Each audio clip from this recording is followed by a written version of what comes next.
কবরে আমাকে আপনাকে যখন দাফন করে আসে মানুষ, দাফন করে বেশি আমরা অতিক্রম করি না, এই দাফন করে মাত্র বাসতলা থেকে রওনা করছি, ওই সময় আমাদের পায়ের আওয়াজটা কবরের ওই মানুষটা শুনতে পায়। সহিহ বুখারীর 1338 নম্বর হাদিসের বর্ণনা। এই হাদিসের মধ্যে আসছে ক্বালা রাসূলুল্লাহ সাল্লাল্লাহু আলাইহি ওয়াসাল্লাম, নবীজি বলেন, আল আব্দু ইযা উদিআ ফি কবরিহি, নবীজি বলেন বান্দাকে যখন কবরের মধ্যে রাখা হয়, ওয়াতুল্লিয়া, কবরের মধ্যে রাখার পর যখন তাকে পিছনে ফেলে রাখা হয়, কি বলে দেখো, কবরের মধ্যে রাখার পর ওয়াতুল্লিয়া, যখন তাকে পিছনে রেখে চলে আসা হয়, বাসতলায় দাফন করলাম, করার পর তাকে আমরা পিছনে রেখে যখন চলে আসলাম, ওয়াযাহাবা আসহাবুহু, আল্লাহ নবী বলেন যেই মানুষগুলা তাকে দাফন করলো, করার পর পিছনে রেখে যারা চলে আসে, বেশি দূরে যায় না, একটু এই দিকে আসার পর হাত্তা ইন্নাহু লা ইয়াসমাউ করাআনি আলিহিম, ওই কবরের মানুষটা তাদের জুতার আওয়াজগুলা শুনতে পায়, তাদের পায়ের আওয়াজ শুনতে পায়। কেন শুনতে পায়?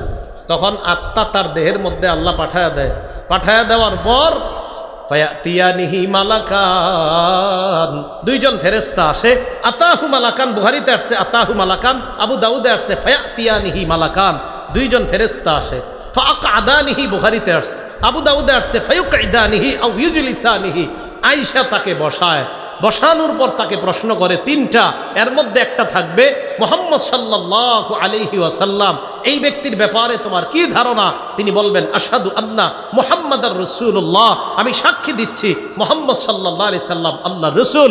এরপর তাকে বলা হবে, শোনো, উনজুর ইলা মাকআদিকা মিনান নার, এই বান্দা তুমি তোমার জাহান্নামের অংশটা দেখো। কিসের অংশ? দেখেন কি বলে, পুরাটা শেষ হয় না, জাহান্নামের অংশ দেখো, মানে এই বান্দা যদি ইমানদার হয়, এরপর তাকে বলা হবে তুমি যেমন জাহান্নামের অংশটা দেখো তো, আসনটা, ওই ব্যক্তি তার জাহান্নামের আসনটা দেখবে, দেখার পর তাকে বলা হবে আবদালাকাল্লাহু মাকআদাম মিনাল জান্নাহ, তোমার এই জাহান্নামের আসনের পরিবর্তে পরিবর্তন করে আল্লাহ তোমাকে জান্নাতি আসন দান করছেন। তিন প্রশ্নের উত্তর যদি সঠিকভাবে দেওয়া হয়, তা আল্লাহ বলেন আলহাকুমুত তাকাসুর হাত্তা জুরতুমুল মাকাবির, কবর পর্যন্ত তোমাদের এই প্রতিযোগিতা চলতে থাকবে। পরে কি বলে দেখেন, কবরে রাখা হলো, কাল্লা সাউফা তা'লামুনা সুম্মা কাল্লা সাউফা তা'লামুন, তোমরা জানতে পারবে, অবশ্যই তোমরা জানতে পারবে, কাল্লা লাউ তা'লামুনা ইলমাল ইয়াকিন, তোমরা বাস্তবিক অর্থেই জানতে, যদি জানতে, লাউ তা'লামুনা ইলমাল ইয়াকিন, বাস্তবিক জ্ঞানে, সঠিক জ্ঞানে, নিশ্চিত জ্ঞানে যদি তোমরা জানতে, লাতারাবুন্নাল জাহিম, আল্লাহ পাক রব্বুল আলামিন বলেন তোমরা অবশ্যই অবশ্যই জাহান্নাম দেখবে, বলেন নাউজুবিল্লাহ। সুম্মা লাতারাবুন্নাহা আইনাল ইয়াকিন, পরে আল্লাহ আবার গুরুত্ব দেয়, শোনো, বাস্তবিক চোখেই জাহান্নাম দেখবা, বাস্তব চোখ দিয়ে তোমরা জাহান্নাম দেখবা। পরে কি বলে দেখেন, সুম্মা লাতুসআলুন্না ইয়াউমা ইযিন আনিন নাঈম, অতঃপর অবশ্যই অবশ্যই তোমাদেরকে নেয়ামত সম্পর্কে জিজ্ঞাসা করা হবে। বলেন কি সম্পর্কে? রাসূলুল্লাহ সাল্লাল্লাহু আলাইহি সাল্লামের কাছে প্রথম দিকে ওহীর নিয়মটা ছিল, ঘুমের মধ্যে স্বপ্ন যুগে তিনি যা দেখতেন সেটাই ছিল ওহী। ঘুমে স্বপ্নে উনি যা দেখতেন এটাই ছিল কি? ওহী। কানা লা ইয়ারা রুয়ান ইল্লা জাআত মিসলা ফালাকিস সুবহি, রাসূলুল্লাহ সাল্লাল্লাহু আলাইহি সাল্লাম স্বপ্নে যা দেখতেন এটা দিনের আলোর মতো স্পষ্ট হয়ে নবীজির সামনে উপস্থিত হতো। তাহলে শুরুর দিকে ওহী ছিল রসুলের স্বপ্ন, বাস নবীদের স্বপ্ন সত্য। সুম্মা হুব্বিবা ইলাইহিল খালা, এরপর নবীর নির্জনতা ভালো লাগা শুরু করলো, নির্জনতাকে প্রিয় করে দেওয়া হলো, তিনি নির্জনে থাকতে পছন্দ করেন। ওয়া কানা ইয়াখলু বিগারি হিরা। রাসূলুল্লাহ সাল্লাল্লাহু আলাইহি সাল্লাম হেরা পর্বতে নির্জনতা অবলম্বন করা শুরু করলেন, নির্জনে ইবাদত করতে লাগলেন। ফায়াতাহান্নাসু ফীহি ওয়া হুয়া তা'আব্বুদুল লায়ালি যাওয়াতিল আদাদ। রাসূলুল্লাহ সাল্লাল্লাহু আলাইহি সাল্লাম পরিবার থেকে বিচ্ছিন্ন হয়ে ইবাদত করতেন। পরিবারে তখন আসতেন যখন তার খানা শেষ হয়ে যেত, উনি পরিবারে আসতেন। সুম্মা ইয়াতাযাওয়াদু লিযালিকা, আবার খানা নিয়ে চলে যেতেন হেরা পর্বতে, আবার ইবাদতে ধ্যান মগ্নতায় তিনি কাটাইতেন। হাত্তা জাআহুল মালাক, একদিন নবীজির কাছে ফেরেশতা চলে আসছে। সুবহানাল্লাহ। অন্য বর্ণনায় ফাজিআহুল হক, হঠাৎ হেরা পর্বতে রাসূলের কাছে সত্য উপস্থিত হলো। যিনি আসলেন এসেই বললেন ইকরা, পড়েন। কি বললেন? এখন দেখেন এই যে ইকরা যিনি বললেন নবীজিকে, ইকরাটা কোন জায়গার আয়াত বলেন? কোথার আয়াত? তাহলে কোরআনের প্রথম ইকরা প্রমাণ করতে হলেও হাদিস লাগে। কোরআনের প্রথম ইকরা পড়েন, এটা প্রমাণ করার জন্য হাদিসের প্রয়োজন। বোঝা গেল শুধু কোরআন শুধু হাদিস না, কোরআন হাদিস দুইটাই। তো বললেন ইকরা, পড়েন। তো রাসূলুল্লাহ সাল্লাল্লাহু আলাইহি সাল্লাম জবাব দিলেন মা আনা বিকারিন, আমি পড়তে জানি না। ফাগাত্তানি হাত্তা বালাগা মিন্নিল জাহদা, আমাকে জিবরিল একটা চাপ দিছে, চাপের কারণে আমার প্রচন্ড কষ্ট হয়েছে। সুম্মা আরসালানি, আবার ছেড়ে দিছে। আবার আমাকে বললেন ইকরা, পড়েন। আমি বললাম মা আনা বিকারিন, আমি পড়তে জানি না। সুম্মা গাত্তানি সানিয়া, দ্বিতীয়বার আবার আমাকে চাপ দিলেন। চাপ দেওয়ার পর আবার আমার প্রচন্ড কষ্ট হয়। সুম্মা আরসালানি, আবার আমাকে ছেড়ে দিলেন। আবার বললেন ইকরা, পড়েন। আমি বললাম মা আনা বিকারিন, আমি পড়তে জানি না। সুম্মা গাত্তানি সালিসা, তৃতীয়বার আবার আমাকে চাপ দেয়।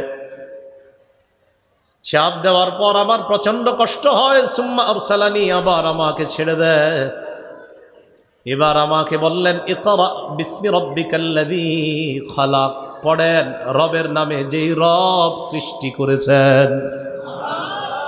নবীজি বলেন যেই মাত্র বলছে রবের নামে পড়ার জন্য, আমি পড়লাম ইকরা বিসমি রাব্বিকাল্লাযী খালাক, খালাকাল ইনসানা মিন আলাক, ইকরা ওয়া রাব্বুকাল আকরামুল্লাযী আল্লামা বিল কলম, আল্লামাল ইনসানা মা লাম ইয়ালাম।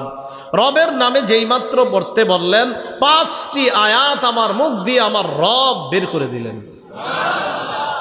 এখন এই যে কোরআনের ইকরা থেকে 5টি আয়াত আমরা প্রমাণ করলাম, কি দিয়ে প্রমাণ করলাম? কথা বুঝছেন? এটা কেন বললাম যে তাকাসুর, এটা যে কোরআনের সূরা, এই কথাগুলা যে আল্লাহর, প্রমাণ কি? প্রমাণ নবী বলছে সাহাবীদেরকে, সাহাবী পরবর্তী প্রজন্মকে বলছে। এইভাবে আস্তে আস্তে আমাদের পর্যন্ত আসছে। এটা আল্লাহর বাণী, এটা রসুলের বাণী। আল্লাহর বাণী বুঝতে গেলে রসুলের বাণী অবশ্যই লাগবে। শুধু কোরআন আর শুধু হাদিস, কোরআন বাদ দিয়ে হাদিস অথবা হাদিস বাদ দিয়ে কোরআন না, কোরআন সুন্নাহ, কোরআন হাদিস উভয়টা মানার নাম হলো মুসলমান। ভয়াবহ ফিতনা চলতেছে আমাদের, আল্লাহ বুঝার তৌফিক দান করেন। তো তাকাসুর, সূরায়ে তাকাসুর, এটা কেন নাজিল হলো? নাজালাত ফি কাবিলাতাইন মিন কাবাইলিল আনসার ফি বানিল হারিসা ওয়া বানিল হারিস। আনসারি গোত্রের 2টি গোত্রের ব্যাপারে এই সূরাটা অবতীর্ণ হয়েছে। একটা গোত্রের নাম বনুল হারিসা, আর একটা গোত্রের নাম বনুল হারিস। সহজে মনে রাখতে পারবেন, একটা নাম বনুল হারিসা, শেষে একটা গোলতা, আর একটার নাম বনুল হারিস। এই 2 বংশ তাফাখারু, খালি গর্ব করত, ওয়া তাকাসারু, আর প্রাচুর্যের প্রতিযোগিতা করত, আমগো বেশি, তোমগো চেয়ে আমগো বেশি, এই প্রতিযোগিতা খালি করত।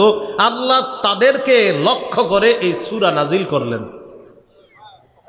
আল্লাহ বলেন আল্লাকুমুত তাকাসুরু হাত্তা যুরতুমুল মাকাবির। আল্লাহকুম, তোমাদেরকে ভুলিয়ে দিয়েছে, আত-তাকাসুর, প্রাচুর্যের প্রতিযোগিতা তোমাদেরকে ভুলিয়ে দিয়েছে। কি ভুলিয়ে দিয়েছে? তাফসীরের কিতাবে আসছে, আল্লাহকুমুত তাকাসুরু আন তাআতিল্লাহ, প্রাচুর্যের প্রতিযোগিতা তোমাদেরকে ভুলিয়ে দিয়েছে আন তাআতিল্লাহ, আল্লাহর ইবাদত থেকে তোমাদেরকে গাফেল করে দিয়েছে, তোমাদেরকে ভুলিয়ে দিয়েছে আল্লাহর যে ইবাদত করা দরকার। সম্পদের প্রতিযোগিতায় তোমরা এটা ভুলে গেছো।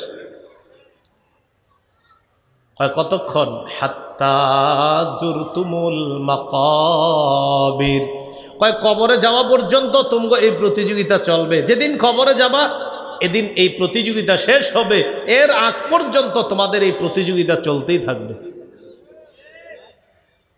সহিহ বুখারীর বর্ণনা 6425 নম্বর হাদিস। এই হাদিসের মধ্যে আসছে আন্না রাসূলুল্লাহ সাল্লাল্লাহু আলাইহি ওয়াসাল্লাম বাআসা আবা উবাইদা ইবনুল জাররাহ ইলাল বাহরাইন ওয়া কানা রাসূলুল্লাহ সাল্লাল্লাহু আলাইহি ওয়াসাল্লাম সালাহা আহলাল বাহরাইন ওয়া আমারা আলাইহিম আল আলা ইবনুল হাজরামি।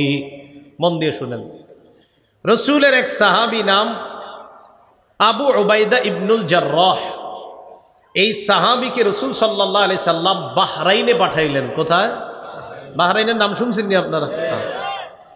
কেন পাঠাইছেন? ইয়াতি বিজিজিয়াতিহা, ট্যাক্স আনার জন্য।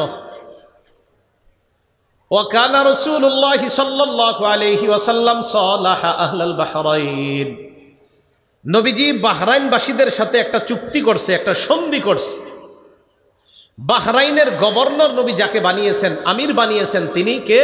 আম্মার আলাইহিমুল আলা ইবনুল হাজরামি। নবীজির আরেক সাহাবী নাম আলা ইবনুল হাজরামিকে বাহরাইনের গভর্নর বানিয়েছেন। খুব মন দিয়ে বুঝেন, বাহরাইনের গভর্নর হলেন নবীজির সাহাবী আলা ইবনুল হাজরামি। ওই গভর্নরের নেতৃত্বে চলে বাহরাইন। তো বাহরাইনবাসীদের যে ট্যাক্সগুলা, এগুলা আনার জন্য নবী তার আরেক সাহাবী আবু উবাইদাকে পাঠাইলেন, যাও বাহরাইন থেকে ট্যাক্স নিয়ে মদিনায় আসো। এতটুকু বুঝছেন নি সবাই? তো আবু উবাইদা ইবনুল জাররাহ বাহরাইন থেকে মদিনায় আসলেন।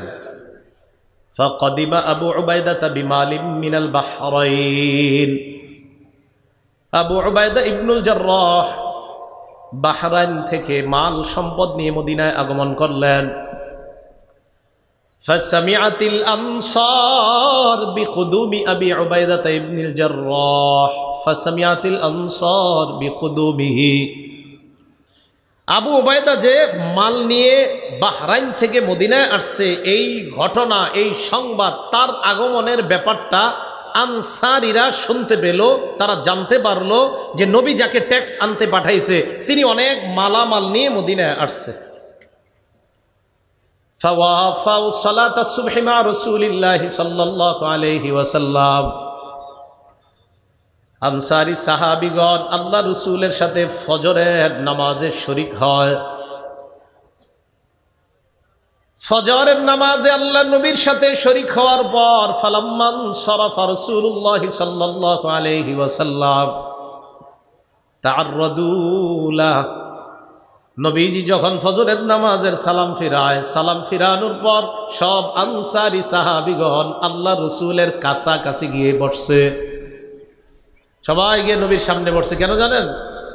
উদ্দেশ্য হলো হুজুর কিছু বলতেছে না, এমনি সবাই এমন একটা ভাব যে হুজুর কিছু একটা ব্যাপারে আপনার সামনে বসে রয়েছে। সবাই নবীজির দিকে মুখ করে বসে রয়েছে। নবীজি তাদের সবার দিকে তাকায়া ফাতাবাসসামা রাসূলুল্লাহ সাল্লাল্লাহু আলাইহি ওয়াসাল্লাম হিনা রাআহুম, নবীজি যখন তাদেরকে দেখলেন একটা মুচকি হাসি দিলেন। আবার বলছি, বাহরাইন থেকে মাল আসছে, এই সংবাদ আনসাররা পেয়েছে। আনসাররা নবীজির সাথে ফজরের জামাতে শরিক হয়েছে। সালাম ফিরানোর পর নবীজির সামনাসামনি মুখোমুখি হয়ে বসছে। নবীজি তাদের দিকে তাকায়া একটা মুচকি হাসি দিচ্ছে। তাদেরকে বললেন, সামিআতুম বিকুদুমি আবি উবাইদাতা ওয়া আন্নাহু জাআ বিমাল, ঘটনা কি? আবু উবাইদা যে মদিনায় আসছে এটা তোমরা শুনছো না, আর সম্পদ নিয়ে আসছে এটাও তোমরা শুনছো, ঠিক না? আনসারী সাহাবীগণ জবাব দেয়, আজাল্লিয়া রাসূলুল্লাহ, জি হুজুর ঠিকই বলছেন, সম্পদ নিয়ে আসছে, এটা শুনছি, এই কারণে আপনার সামনে আসছে। নবীজি বললেন, আবশিরু, সুসংবাদ গ্রহণ করো, ওয়া আমিলু মা ইয়াসুররুকুম, আশা করো যা তোমাদেরকে আনন্দিত করবে। এবার আল্লাহর নবী বলেন, শোনো তোমরা, মাল ফাকরা আখশা আলাইকুম, দারিদ্রতা তোমাদের উপর আসবে এই আশঙ্কা আমি নবী করি না। দারিদ্রতার কারণে তোমরা কষ্টে থাকবা এই আশঙ্কা আমি করি না। মাল ফাকরা আখশা আলাইকুম, আমি তোমাদের ব্যাপারে এই আশঙ্কা করি না তোমরা দারিদ্রতার মধ্যে পড়বা, এই আশঙ্কা করি না। ওয়ালাকিন আখশা আলাইকুম আন তুবসাতা আলাইকুমুদ দুনিয়া কামা বুসিতাত আলা মান কানা ক্বাবলাকুম, আমি আশঙ্কা করছি অতীত জামানার মানুষের সামনে যেমনি ভাবে দুনিয়াকে বিছিয়ে দেওয়া হয়েছে, দুনিয়ার চাকচিক্য আর সৌন্দর্য বিছিয়ে দেওয়া হয়েছে, তেমনি ভাবে তোমাদের সামনেও এই দুনিয়াকে বিছিয়ে দেওয়া হবে। আমি এই আশঙ্কা করছি, দারিদ্রতার আশঙ্কা করি না, বরং তোমাদের সামনে টাকা পয়সা অঢেল ধন সম্পত্তি আসবে, আমি এই আশঙ্কা করতেছি। এরপর নবীজি বলেন, ফাতানাফাসুহা কামা তানাফাসুহা,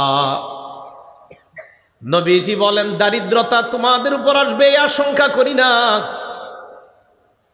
দুনিয়া তোমাদের উপর বিছিয়ে দেওয়া হবে, তোমাদের সামনে ওইভাবে বিছিয়ে দেওয়া হবে যেমন অতীত জামানার মানুষের সামনে দুনিয়া বিছিয়ে দেওয়া হয়েছে। এরপর দুনিয়া পাওয়ার জন্য তোমরা প্রতিযোগিতা করবা, যেইভাবে আগের জামানার মানুষগুলা দুনিয়া পাওয়ার জন্য প্রতিযোগিতা করত। রাসূলুল্লাহ সাল্লাল্লাহু আলাইহি সাল্লাম শেষের দিকে বললেন, ফাতুলহিয়াকুম কামা আলহাতুহুম, এরপর দুনিয়া পাওয়ার পর এই দুনিয়া তোমাদেরকে আল্লাহর ইবাদত থেকে গাফেল করে দিবে, যেমনি ভাবে তাদেরকেও দুনিয়া আল্লাহর ইবাদত থেকে গাফেল করে দিয়েছে। নাউজুবিল্লাহ। বুঝছেন নি হাদিসটা সবাই? আমি আশঙ্কা করছি এত বেশি দুনিয়া তোমরা পাবে, অতীত জামানার মানুষ যেমন পেয়ে আল্লাহরে ভুলে গেছে, তোমরাও এত পরিমাণ দুনিয়া পাবে, এই দুনিয়া তাদেরকে যেমন আল্লাহ ভুলিয়ে দিয়েছে, আমার আশঙ্কা দুনিয়া তোমাদেরকেও না জানি আল্লাহর ইবাদত ভুলিয়ে দেয়। আল্লাহ আমাদের সকলকে, আমরা যেন টাকা পয়সার মালিক হওয়ার পরে আসল মালিককে ভুলে না যাই। আল্লাহ আমাদেরকে ভুলে যাওয়ার খাতায় যারা আছে তাদের থেকে হেফাজত করেন। সম্পদ হওয়া খারাপ না, কিন্তু সম্পদ হওয়ার পর আল্লাহরে ভুলে যাওয়া এটা অবশ্যই খারাপ। আল্লাহ বুঝার তৌফিক দান করেন। তো আল্লাহ বলেন, আল্লাহকুমুত তাকাসুর, প্রাচুর্যের প্রতিযোগিতা তোমাদেরকে ভুলিয়ে দিয়েছে আল্লাহর ইবাদত থেকে। সহিহ মুসলিম শরীফের বর্ণনা 2958 নম্বর হাদিস, 2958 মাদ্রাসার পাঠ্যপুস্তক অনুসারে। আর যাদের পকেটে মোবাইল আছে, মোবাইল অনুযায়ী 7310 নম্বর হাদিস মুসলিম শরীফের। এই হাদিসের মধ্যে আসছে, قال رسول الله صلى الله عليه وسلم يقول ابن آدم مالي ومالي, নবীজি বলেন আদম সন্তান বলে আমার সম্পদ, আমার সম্পদ, গাছ আমার, বাড়ি আমার, ঘর আমার, টাকা আমার, কলেজ আমার, অমুকটা আমার, সব আমার। বলে না হুজুর এই জায়গাটা আমার, আলহামদুলিল্লাহ গত মাসে কিনছি। হুজুর আমার 4টা বাস, হুজুর আমার 10টা অমুক। নবীজি বলেন আদম সন্তান বলে মালি মালি, আমার সম্পদ, আমার সম্পদ, আমার সম্পদ। আল্লাহর নবী বলেন তোমার সম্পদ মাত্র 3টা। বলেন কয়টা? 3টা। আদম সন্তান কয় আমার সম্পদ, আমার সম্পদ। নবীজি কয় তোমার সম্পদ মাত্র 3টা। 3টা। 1 নাম্বার, হাল্লাকা ইয়াবনা আদম মিম্মা আলিকা ইল্লা মা আকালতা ফাফনাইতা। 1 নাম্বার, তুমি যা খাইলা, খাওয়ার পর যা পিছনের রাস্তা দিয়ে বের করলা, এটাই তোমার 1 নাম্বার সম্পদ। যা খাইছেন এটাই 1 নাম্বার। 2 নাম্বার, আউলাবিস্তা ফাবলাইতা, যা পরিধান করলা, করার পর পুরাতন হয়ে গেছে, এটা আর পরো না, এটা তোমার সম্পদ। 3 নাম্বার, আও তাসাদদাকতা ফামজাইতা, সদকা করার পর তোমার সম্পদ যদি শেষ হয়ে যায়, এটাই তোমার সম্পদ। এই 3 সম্পদ ছাড়া তোমার সম্পদ নাই। মনে থাকবে নি? আদম সন্তান কয় আমার সম্পদ, আমার সম্পদ, আমার গাড়ি, আমার বাড়ি। নবী কয় সম্পদ তিনটা। 1 নাম্বার যা খাইছো, 2 নাম্বার যা পরিধান করছো, 3 নাম্বার যা সৎকা করছো। বাকি প্রথম 2টা তো তুমি যা খাইছো আর যা পরিধান করছো এটার তো কার্যকারিতা হবে না। শেষেরটা যেটা সৎকা, হ্যাঁ এটা আল্লাহর কাছে পেয়ে যাবো। তাহলে আমাদের সম্পদ কয়টা? খাইছি, পরিধান করছি, দান সৎকা করছি, এই 3টাই সম্পদ। ক্বালা রাসূলুল্লাহ সাল্লাল্লাহু আলাইহি ওয়াসাল্লাম ইয়াত্তাবিউল মাইয়িতা সালাসা। আল্লাহ নবী বলেন মৃত ব্যক্তিকে যখন কবর পর্যন্ত নিয়ে যাওয়া হয় তার সাথে 3টা জিনিস যায়। জোরে বলেন কয়টা? আল মাল ওয়াল আহাল ওয়াল আমাল। 1 নাম্বার সম্পদ, 2 নাম্বার পরিবার, 3 নাম্বার আমল নামা। বলেন তো আমি আপনি মারা গেলে কবর পর্যন্ত আমাদের সাথে কয়টা জিনিস যাবে? 1 নাম্বার সম্পদ, 2 নাম্বার পরিবার, 3 নাম্বার আমল। বলেন 1 নাম্বার সম্পদ, 2 নাম্বার 3 নাম্বার। নবীজি বলেন ইয়ারজিউ ইসনান, 2টা ফিরে আসবে। ওয়ায়াবকা ওয়াহিদ, একটা বাকি থাকবে। ইয়ারজিউল মাল ওয়াল আহাল, তোমার সম্পদ তোমার পরিবার ফিরে আসবে। ওয়ায়াবকাল আমাল, তোমার আমলনামা তোমার সঙ্গে থাকবে। বলেন তো চাঁদপুরের মুসলমানরা আমাদের সাথে কবর পর্যন্ত কটি জিনিস যাবে? 1 নাম্বার, 2 নাম্বার, 3 নাম্বার। ফিরে আসবে কয়টা? কি কি? সম্পদ আর পরিবার। থাকবে কয়টা? কি থাকবে? বলেন তো আমাদের জীবনে বলি মাল মাল মাল, আসলে আমাদের মাল কয়টা? 1 নাম্বার খানা, 2 নাম্বার পোশাক, 3 নাম্বার দান সৎকার। মনে থাকবে নি? তো আল্লাহ পাক রব্বুল আলামিন বলেন আল্লাহকুমুত তাকাসুর, প্রাচুর্যের প্রতিযোগিতা তোমাদেরকে রব থেকে দূরে সরিয়ে দিয়েছে। নবীজি কয় কিসের প্রতিযোগিতা করো? সম্পদ তো 3টা।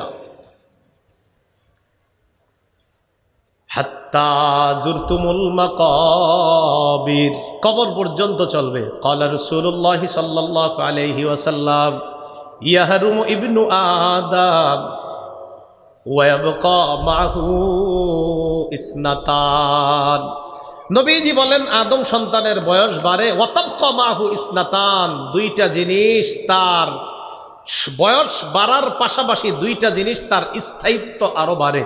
মানুষের বয়স যত বাড়ে 2টা জিনিসের তার স্থায়িত্ব তত বাড়ে। আরো সুন্দরভাবে বলি, মানুষের বয়স যত বাড়তে থাকে 2টা জিনিসের লোভ তত বাড়তে থাকে। কয়টা? 2টা। 1 নাম্বার আল মাল, সম্পদের লোভ। 2 নাম্বার অতুলিল আমাল, লম্বা আশা। এই 2টা জিনিস বাড়তে থাকে। তো রাসূলুল্লাহ সাল্লাল্লাহু আলাইহি সাল্লাম বলেন মানুষ যত বয়স বাড়ে তার 2টা জিনিস তত এটার প্রতি আগ্রহ বাড়তে থাকে। 1 নাম্বার সম্পদ, 2 নাম্বার লম্বা আশা, এগুলার প্রতি তার আগ্রহ বাড়তে থাকে। আল্লাহ আমাদের সকলকে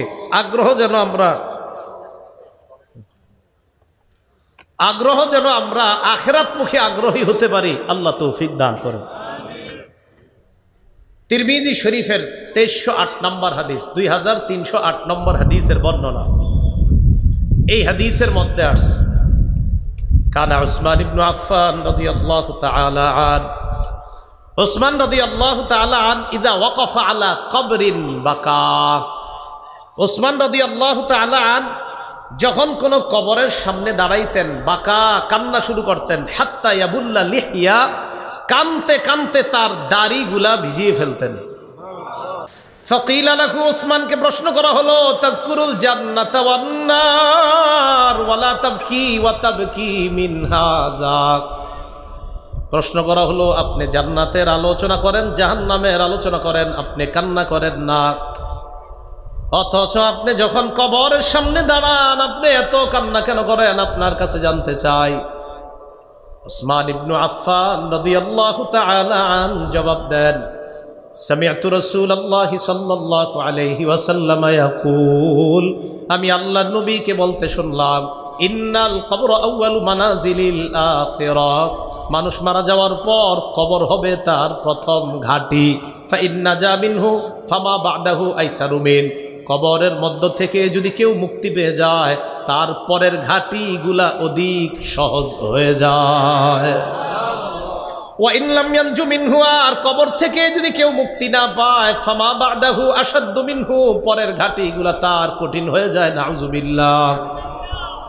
হযরতে ওসমান শেষের দিকে বলেন, ক্বালা রাসূলুল্লাহ সাল্লাল্লাহু আলাইহি ওয়াসাল্লাম, আল্লাহর নবী বলেন, মা রাআইতু মানজারান কাত্তু ইল্লা ওয়াল কবরু আফযাউ মিন। নবীজি বলেন, কবরের মতো এমন ভয়ঙ্কর কোন জিনিস আর আমার জানা নাই। নবীজি বলেন, কবরের মতো এত ভয়াবহ বিষয় আমার আর জানা নাই। আল্লাহ কয়, কবর পর্যন্ত তোমরা প্রাচুর্যের প্রতিযোগিতা করতেই থাকবে। আর রাসূল সাল্লাল্লাহু আলাইহি সাল্লাম বলেন, কবরের চাইতে ভয়ঙ্কর জায়গা সম্পর্কে আমার জানা নাই। হযরত ওসমানকে এই জন্য কবর দেখলে খালি আমার কান্না আসে। মুসলিম শরীফের বর্ণনা 2104 নম্বর হাদিস, মাদ্রাসার পাঠ্যপুস্তক অনুযায়ী 956 নম্বর হাদিসের বর্ণনা। বিসমিল্লাহ। আলহামদুলিল্লাহ। এই হাদিসের মধ্যে আসছে আবু হুরায়রা রাদিয়াল্লাহু তাআলা আনহুর বর্ণনা। মন দিয়ে শুনেন। আন আবি হুরায়রা রাদিয়াল্লাহু তাআলা আনহু قال, আবু হুরায়রা রাদিয়াল্লাহু তাআলা আনহুর বর্ণনা, আন্না ইমরাআতান সাউদা কানাত তাকুমুল মাসজিদা আও শাব্বান, একজন কালো মহিলা অথবা একজন কালো যুবক মসজিদ ঝাড়ু দিত। একজন কালো মহিলা অথবা একজন কালো যুবক মসজিদ কি করত? ঝাড়ু দিত। ফামাতা, এই মহিলাটা অথবা যুবকটা একদিন মারা যায়। ফাসআলা আনহা আও আনহু, আল্লাহর নবী ওই কালো মহিলার ব্যাপারে অথবা কালো যুবকটির ব্যাপারে প্রশ্ন করলেন, কি ব্যাপার, কালো মহিলাটাকে ইদানিং আর কেন মসজিদে দেখা যায় না?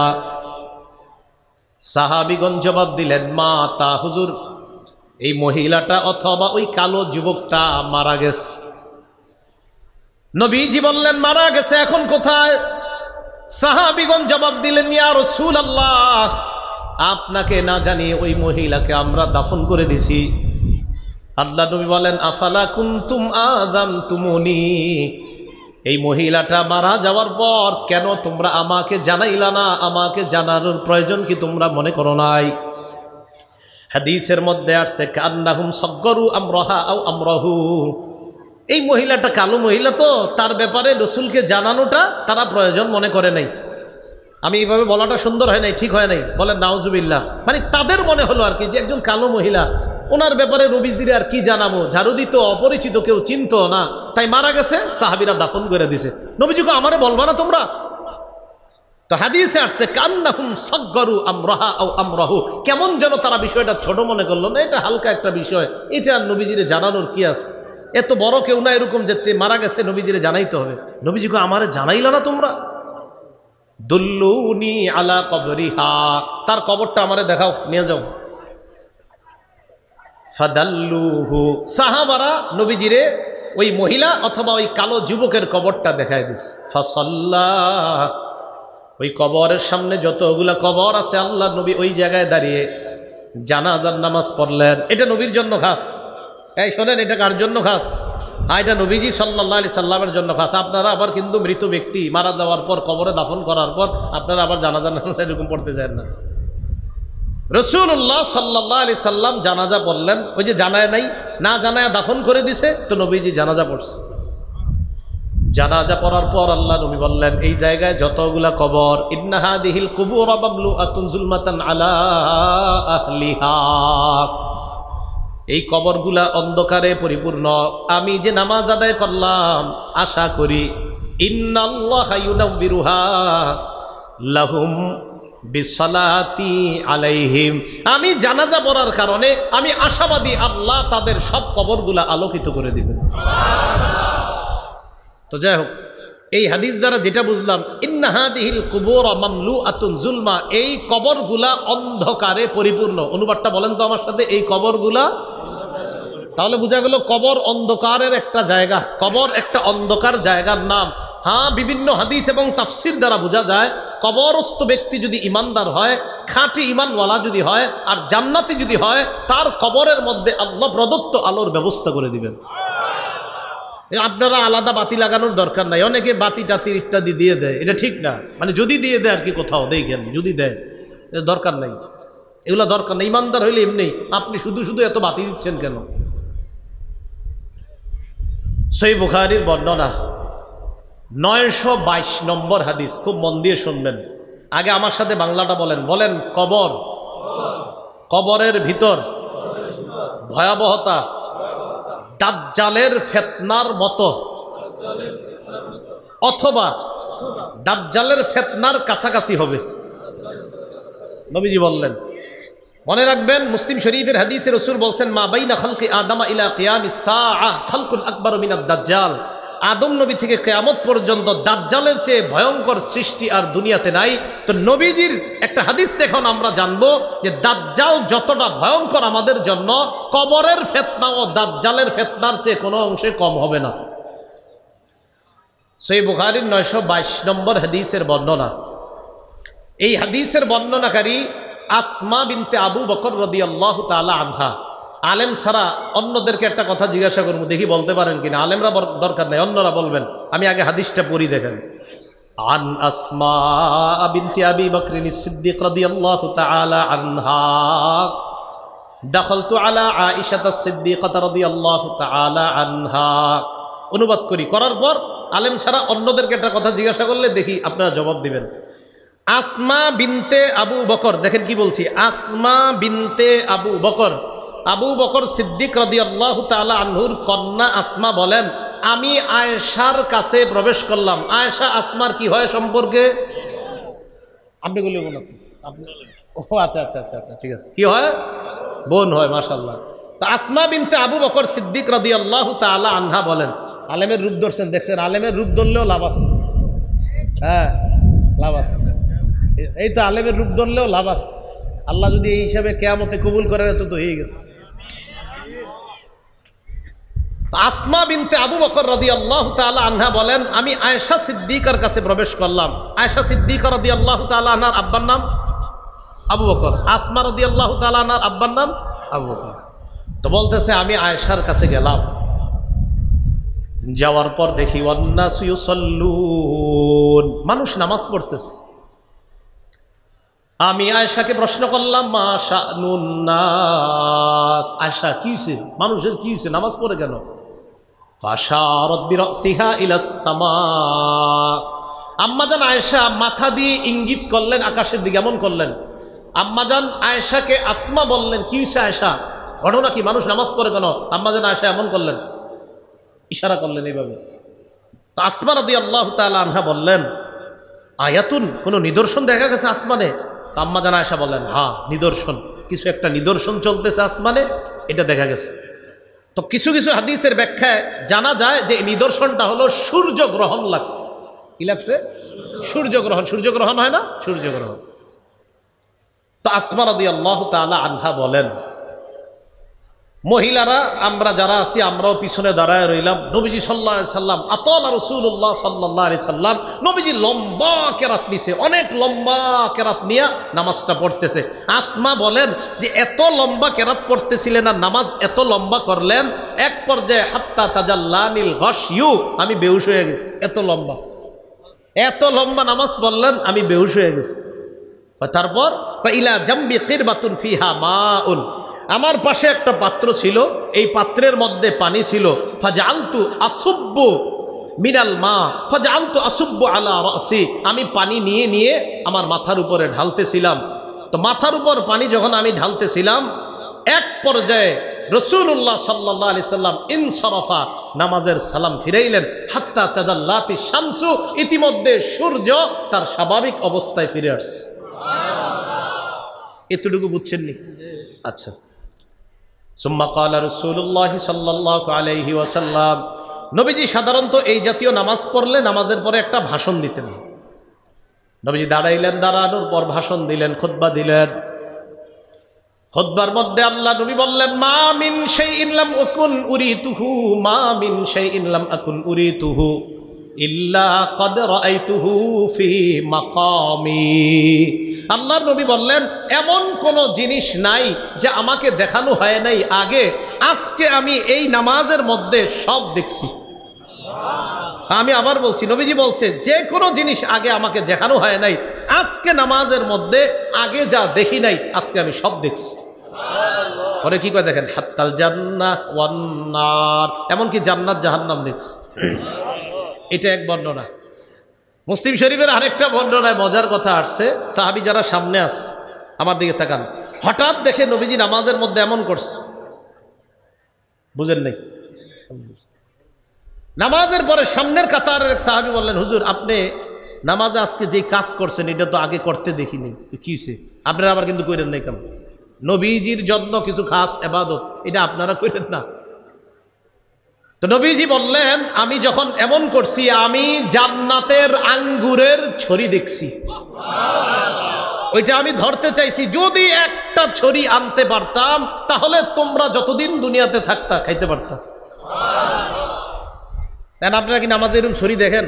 তো দেখলে না হাত দিবেন, আপনারা দেখেন না তো হাত দিয়েন না। এভাবে আপনারা নামাজ কিন্তু মনে করেন না, হাসির বিষয় না। আবার অনেকে চিন্তা করবো বইলা গেছে তো আমি একটু নামাজে এরকম সামনে হাত বাড়াবো না, এরকম না। তো সূর্য স্বাভাবিক অবস্থায় আসছে, রাসূলুল্লাহ সাল্লাল্লাহু আলাইহি সাল্লাম বললেন, জান্নাত জাহান্নাম দেখছি, জানো আর কি দেখছি? আন্নাহু কদ উহিয়া ইলাইয়া, আমাকে জানানো হয়েছে, আন্নাকুম তুফতানুনা ফিল কুবুর মিসলা আও করিবা মিন ফিতনাতিদ দাজ্জাল। নবীজি বলেন, আমাকে জানানো হয়েছে ওহির মাধ্যমে, কবরের মধ্যে তোমাদেরকে ফিতনায় ফেলানো হবে। এই ফিতনাটা দাজ্জালের ফিতনার মতো হবে অথবা দাজ্জালের ফিতনার কাছাকাছি হবে, নাউজুবিল্লাহ। তো ফিতনা যদি দাজ্জালেরটা হয়ে যায় কবরে, তাহলে তো খবর আছে। আল্লাহ আমাদেরকে হেফাজত করেন, আমিন। তাহলে কবর অন্ধকার হবে, কবরের মধ্যে দাজ্জালের মতো ফিতনার মধ্যে পড়া লাগতে পারে, আল্লাহ হেফাজত করেন। তো এটাই বলতেছিলেন, আল্লাহ প্রাচুর্যের প্রতিযোগিতা চালাইতে থাকবা কতদিন জানো? কবরে না যাওয়া পর্যন্ত। বুখারী শরীফের বর্ণনা 1372 নম্বর হাদিস। এই হাদিসের বর্ণনাকারী আম্মাজান আয়েশা সিদ্দিকা রাদিয়াল্লাহু তাআলা আনহা, তিনি বলেন, আন্না ইয়াহুদিয়াতান দাখালাত আলা আয়েশা রাদিয়াল্লাহু তাআলা আনহা, এক ইহুদি নারী আম্মাজান আয়েশা সিদ্দিকার কাছে আসছে। আসার পর আম্মাজানকে জিজ্ঞাসা করলেন কবরের আযাবের ব্যাপারে। কোন আযাব বলেন? কোন আযাব? কবরের আযাব যে সত্য, এটা কি সবার বিশ্বাস আছে? আম্মাজান আয়েশাকে এক ইহুদি নারী কবরের আযাবের ব্যাপারে জিজ্ঞাসা করলেন। আম্মাজান আয়েশা সিদ্দিকা রাদিয়াল্লাহু তাআলা আনহা জবাব দিলেন, আযাকিল্লাহু মিন আযাবিল কবর, আল্লাহ তোমারে কবরের আযাব থেকে হেফাজত করুক। তুমি কি প্রশ্ন করলা? এই কথা আম্মাজান ওই নারীকে বলার পর ফাসাআলাত আয়েশাতু রাসূলুল্লাহ সাল্লাল্লাহু আলাইহি ওয়াসাল্লাম আন আযাবিল কবর। আম্মাজান আয়েশা সিদ্দিকা রাদিয়াল্লাহু তাআলা আনহা নবীজিকে কবরের আযাবের ব্যাপারে জিজ্ঞাসা করলেন। ফাকালা রাসূলুল্লাহ সাল্লাল্লাহু আলাইহি ওয়াসাল্লাম নাআম, নবীজি বললেন, হ্যাঁ কবরের আযাব সত্য। বলেন, কবরের আযাব সত্য। নবীজি বললেন, আযাবুল কবর, হ্যাঁ আয়েশা কবরের আযাব সত্য। কবরে আমাকে আপনাকে যখন দাফন করে আসে মানুষ, দাফন করে বেশি আমরা অতিক্রম করি না। এই দাফন করে মাত্র বাসতলা থেকে রওনা করছি, ওই সময় আমাদের পায়ের আওয়াজটা কবরের ওই মানুষটা শুনতে পায়। সহিহ বুখারীর 1338 নম্বর হাদিসের বর্ণনা। এই হাদিসের মধ্যে আসছে, ক্বালা রাসূলুল্লাহ সাল্লাল্লাহু আলাইহি ওয়াসাল্লাম, নবীজি বলেন, আল আবদু ইযা উদিআ ফি কবরিহি, নবীজি বলেন বান্দাকে যখন কবরের মধ্যে রাখা হয়, ওয়াতুল্লিয়া, কবরের মধ্যে রাখার পর যখন তাকে পিছনে ফেলে রাখা হয়। কি বলে দেখো, কবরের মধ্যে রাখার পর ওয়াতুল্লিয়া, যখন তাকে পিছনে রেখে চলে আসা হয়। বাসতলায় দাফন করলাম, করার পর তাকে আমরা পিছনে রেখে যখন চলে আসলাম, ওয়াদাহাবা আসহাবুহু, আল্লাহ নবী বলেন যেই মানুষগুলা তাকে দাফন করলো, করার পর পিছনে রেখে যারা চলে আসে, বেশি দূরে যায় না, একটু এই দিকে আসার পর হাত্তা ইন্নাহু লা ইয়াসমাউ করাআনি আলিহিম, ওই কবরের মানুষটা তাদের জুতার আওয়াজগুলা শুনতে পায়, তাদের পায়ের আওয়াজ শুনতে পায়। কেন শুনতে পায়? তখন আত্মা তার দেহের মধ্যে আল্লাহ পাঠায়া দেয়। পাঠায়া দেওয়ার পর ফায়াতিয়ানিহি মালাকান, দুইজন ফেরেশতা আসে। আতাহু মালাকান বুখারীতে আসছে, আতাহু মালাকান আবু দাউদে আসছে ফায়াতিয়ানিহি মালাকান, দুইজন ফেরেশতা আসে। ফাআকআদানিহি বুখারীতে আসছে, আবু দাউদে আসছে ফায়ুকঈদানিহি আও ইউজলিসানিহি, আয়েশা তাকে বসায়, বসানোর পর তাকে প্রশ্ন করে তিনটা, এর মধ্যে একটা থাকবে মুহাম্মদ সাল্লাল্লাহু আলাইহি ওয়াসাল্লাম, এই ব্যক্তির ব্যাপারে তোমার কি ধারণা? তিনি বলবেন আশহাদু আন্না মুহাম্মাদার রাসূলুল্লাহ, আমি সাক্ষী দিচ্ছি মুহাম্মদ সাল্লাল্লাহু আলাইহি সাল্লাম আল্লাহর রাসূল। এরপর তাকে বলা হবে শোনো, উনজুর ইলা মাকআদিকা মিনান নার, এই বান্দা তুমি তোমার জাহান্নামের অংশটা দেখো। কিসের অংশ? দেখেন কি বলে, পুরাটা শেষে দেখো জাহান্নামের অংশ দেখো, মানে এই বান্দা যদি ইমানদার হয় এরপর তাকে বলা হবে তুমি যেমন জাহান্নামের অংশটা দেখো তো, আসনটা। ওই ব্যক্তি তার জাহান্নামের আসনটা দেখবে, দেখার পর তাকে বলা হবে আবদালাকাল্লাহু মাকআদাম মিনাল জান্নাহ, তোমার এই জাহান্নামের আসনের পরিবর্তে পরিবর্তন করে আল্লাহ তোমাকে জান্নাতি আসন দান করছেন। তিন প্রশ্নের উত্তর যদি সঠিকভাবে দেওয়া হয় তা আল্লাহ বলেন আলহাকুমুত তাকাসুর হাত্তা জুরতুমুল মাকাবির, কবর পর্যন্ত তোমাদের এই প্রতিযোগিতা চলতে থাকবে। পরে কি বলে দেখেন, কবরে রাখা হলো কাল্লা সাউফা তা'লামুনা সুম্মা কাল্লা সাউফা তা'লামুন, তোমরা জানতে পারবে, অবশ্যই তোমরা জানতে পারবে। কাল্লা লাউ তা'লামুনা ইলমাল ইয়াকিন, তোমরা বাস্তবিক অর্থেই জানতে, যদি জানতে, লাউ তা'লামুনা ইলমাল ইয়াকিন, বাস্তবিক জ্ঞানে, সঠিক জ্ঞানে, নিশ্চিত জ্ঞানে যদি তোমরা জানতে, লাতারাবুন্নাল জাহিম, আল্লাহ পাক রব্বুল আলামিন বলেন তোমরা অবশ্যই অবশ্যই জাহান্নাম দেখবে। বলেন নাউজুবিল্লাহ। সুম্মা লাতারাবুন্নাহা আইনাল ইয়াকিন, পরে আল্লাহ আবার গুরুত্ব দেয় শোনো, বাস্তবিক চোখেই জাহান্নাম দেখবা, বাস্তব চোখ দিয়ে তোমরা জাহান্নাম দেখবা। পরে কি বলে দেখেন, সুম্মা লাতুসআলুন্না ইয়াউমা ইযিন আনিন নাঈম, অতঃপর অবশ্যই অবশ্যই তোমাদেরকে নেয়ামত সম্পর্কে জিজ্ঞাসা করা হবে। বলেন কি সম্পর্কে? হাত পা কান সব এগুলো আমাদের নেয়ামত। মুসলিম শরীফের বর্ণনা 5208 নম্বর হাদিসের বর্ণনা, রাসূলুল্লাহ সাল্লাল্লাহু আলাইহি সাল্লাম, আবু হুরায়রা রাদিয়াল্লাহু তাআলা আনহুর বর্ণনা, রাসূলুল্লাহ সাল্লাল্লাহু আলাইহি সাল্লাম একদিন বাসা থেকে বের হলেন। মন দিয়ে শুনেন কখন বের হয়েছে, হাদিসে আসছে খরাজা রাসূলুল্লাহ সাল্লাল্লাহু আলাইহি ওয়াসাল্লাম যাতা ইয়াউমিন আও যাতা লাইলা, নবীজি একদিন দিনের বেলা অথবা রাতের বেলা ঘর থেকে বের হয়েছে। হাদিস দ্বারা বোঝা যায় দিনের এমন সময়ে বের হয়েছে অথবা রাতের এমন সময়ে বের হয়েছে যেই সময় সাধারণত মানুষ ঘর থেকে বের হয় না। কথার কথা, দুপুর 2টা, 2:30, 3টা সাধারণত ব্যবসায়ীরাও খানা খাইতে যায়, রিক্সা চালক রিক্সাটা রাইখা খানা খায়, ওই টাইমগুলাতে মানুষ সাধারণত, আর এই গরমে তো বের হয় না এই টাইমগুলা। তাহলে কি বুঝলাম আমরা, নবীজি দিনের বেলা যদি বের হয়ে থাকে এমন একটা সময় বের হয়েছে যেই সময় সাধারণত বের হওয়ার কথা না, অথবা রাতের এমন একটা সময়ে ঘর থেকে বের হয়েছেন যেই সময় বের হওয়ার কথা না। একটু মন দিয়ে শোনে না, কেন বের হয়েছে জানেন? আবু হুরায়রা রাদিয়াল্লাহু তাআলা আনহু বলেন ফাইদা হুয়া বিআবি বকর ওয়া উমর, আল্লাহর নবী তাকায় দেখে আবু বকর ওমর বসা। নবীজি প্রশ্ন করলেন মা আখরাজাকুমা ফি হাদিহিস সাআ, এই সময় কোন জিনিস তোমাদেরকে ঘর থেকে বের করলো, কেন এই সময় তোমরা ঘর থেকে বের হলা? সাহাবা দুইজন জবাব দেয় ইয়া রাসূলুল্লাহ, ক্বালাল জুউ ইয়া রাসূলুল্লাহ, হুজুর ক্ষুধার কারণে ঘর থেকে বের হইছি। কিসের কারণে?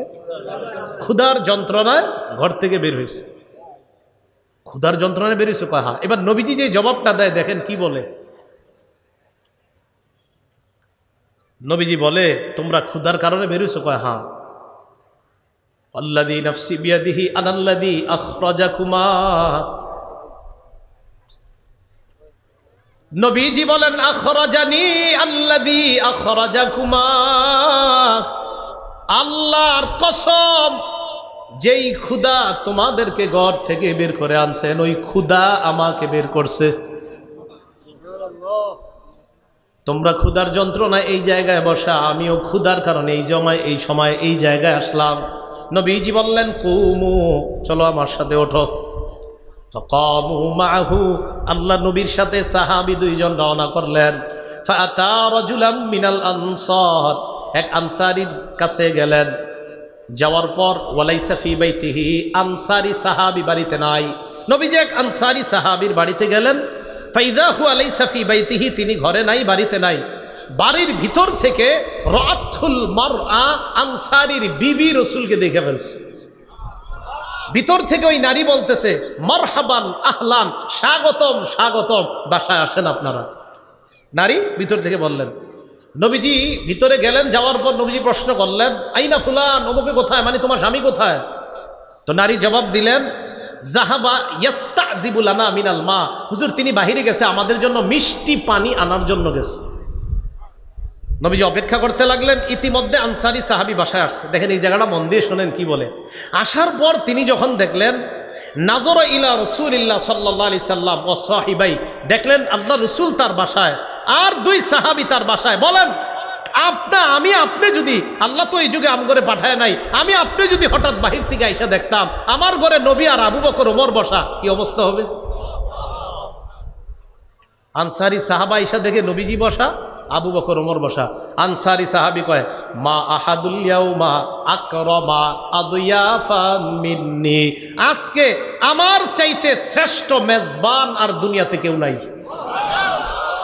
কেমন মেহমান পাইছি, নবীজি, আবু বকর ওমর, এমন তিন মেহমান। তাড়াতাড়ি বাহিরে গেলেন। যা আবিল আজ, খেজুরের ছড়ি নিয়ে আসলেন। ফিহি রুতবুন ওয়া ইয়াবিসুন ওয়া বুসরুন, এটার মধ্যে ভিজা খেজুর আছে, শুকনা খেজুর আছে। আপনার শুকনা খেজুর, ভিজা খেজুর, কাঁচা খেজুর। আইনা বলতেছে হুজুর যেইটা মন চায় ওইটা খাইতে থাকেন।